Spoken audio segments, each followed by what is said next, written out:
ভারতের বিহারে ঘটেছে এক মর্মান্তিক ঘটনা, যা সিনেমার গল্পকেও হার মানায়।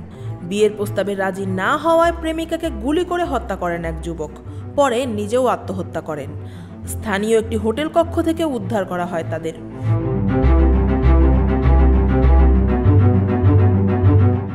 ঘটনাটি ঘটেছে ভারতের বিহারের রোহতাস জেলায়। নিহত তরুণীর নাম কাজল কুমারী, আর অভিযুক্ত যুবক হলেন বলিয়া জেলার বাসিন্দা জ্যাকি নাথ।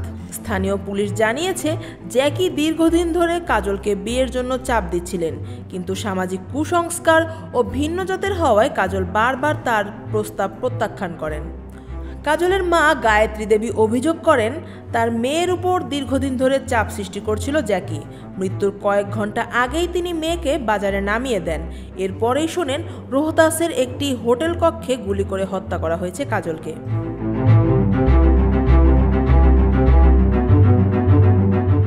প্রাথমিক তদন্তে জানা গেছে, জ্যাকি প্রথমে কাজলকে লক্ষ্য করে গুলি চালান, এরপর নিজেকেও গুলি করেন। গুরুতর আহত অবস্থায় কাজলকে প্রথমে স্থানীয় হাসপাতালে নেওয়া হয়, পরে তাকে বারাণসীর একটি বড় হাসপাতালে স্থানান্তর করা হয়, কিন্তু শেষ পর্যন্ত বাঁচানো যায়নি। গায়ত্রী দেবী সাংবাদিকদের বলেন, সে আমার মেয়েকে বারবার বিয়ে করতে চাপ দিচ্ছিল। সে বলছিল, ও আমার না হলে আর কারো হতে পারবে না। তিনি ভিন্ন জাতের ছেলে, আমার মেয়ে কিভাবে তাকে বিয়ে করবে? অন্যদিকে জ্যাকির বাবা পারসনাথ অভিযোগ করেছেন, হোটেল কর্তৃপক্ষ তার ছেলের বিরুদ্ধে ষড়যন্ত্র করেছে।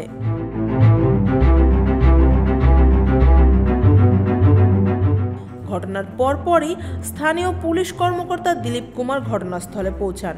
হোটেলের কক্ষ থেকে উদ্ধার করা হয় একটি পিস্তল ও খালি কার্তুজ। পুরো বিষয়টি এখনও তদন্তাধীন রয়েছে।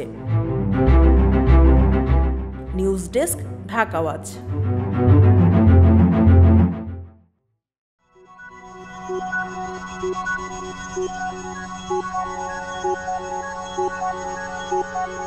Thank you.